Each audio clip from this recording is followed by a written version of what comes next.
मैंने भारत पाकिस्तान की परमाणु जंग रोकी, भारत की इकोनॉमी डेड है, भारतीय सामानों पर 50% टैरिफ। ये बयान किसी दुश्मन देश के नेता के नहीं बल्कि भारत के प्रधानमंत्री नरेंद्र मोदी को अपना खास दोस्त बताने वाले अमेरिकी राष्ट्रपति डोनाल्ड ट्रंप के हैं। आखिर ऐसा क्या हुआ कि कुछ ही हफ्तों में हाउडी मोदी और नमस्ते ट्रंप की गर्मजोशी बर्फीले तनाव में बदल गई? इस सवाल का जवाब अमेरिकी मीडिया ब्लूमबर्ग की एक रिपोर्ट में छिपा है, जो किसी जासूसी कहानी से कम नहीं लग रही है। इस रिपोर्ट के मुताबिक इस पूरी तल्खी की जड़ है 17 जून को दोनों नेताओं के बीच फोन पर हुई 35 मिनट की वो बातचीत, जिसने दोस्ती के सारे समीकरण बदल दिए। इस रिपोर्ट की माने तो इस कहानी में सबसे अहम मोड़ 17 जून को आया।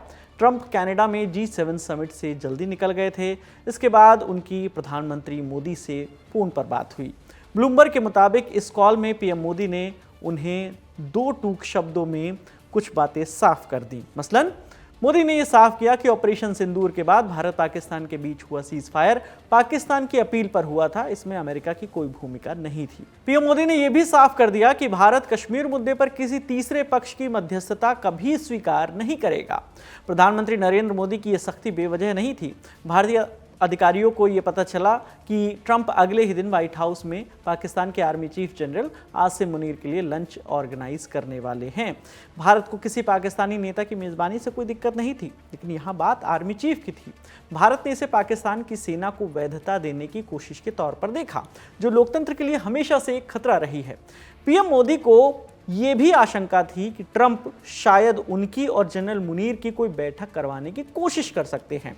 इसी वजह से ट्रंप ने उन्हें कनाडा से लौटते हुए वॉशिंगटन आने का न्योता दिया था।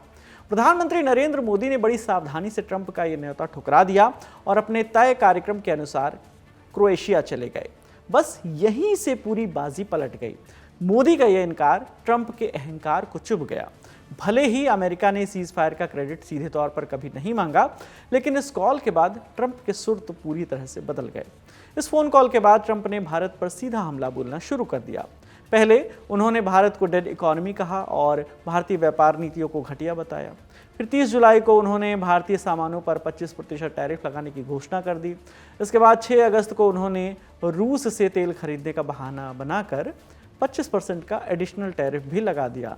अब भारत पर कुल 50% टैरिफ लग चुका है, जो 27 अगस्त से लागू होगा। ब्लूमबर्ग की इस रिपोर्ट के मुताबिक 17 जून की उस बातचीत के बाद से दोनों नेताओं के बीच में कोई बात नहीं हुई है। भारत और अमेरिका की इस कहानी में दिख रहा है कि कैसे अंतर्राष्ट्रीय संबंध, खासकर जब वो व्यक्तिगत दोस्ती पर आधारित हों, कितने नाजुक हो सकते हैं। भारत के लिए अपनी संप्रभुता यानी कश्मीर और रणनीतिक हित यानी पाकिस्तान सर्वोपरि थे। पीएम मोदी ने स्पष्ट संदेश दे दिया कि इन मुद्दों पर कोई समझौता नहीं होगा। वहीं अमेरिकी राष्ट्रपति डोनाल्ड ट्रंप के लिए ये शायद व्यक्तिगत अपमान था। नतीजा ये हुआ कि एक ना ने दो खास दोस्तों के बीच में ऐसी दीवार खड़ी कर दी है जिसे पार करना अब बेहद मुश्किल लग रहा है। ये टकराव ट्रंप की लेन देन वाली दुनिया और भारत के गैर समझौतावादी राष्ट्रीय हितों के बीच की सीधी टक्कर है। आप इस पर क्या सोचते हैं, हमें कमेंट करके ज़रूर बताइएगा। आपके लिए तमाम जानकारी जुटाई हमारे साथी निकिता अग्रवाल ने। कैमरे के पीछे मेरे साथी विजय हैं। मेरा नाम विकास वर्मा है। देखते रहिए दी लल्लन टॉप। शुक्रिया।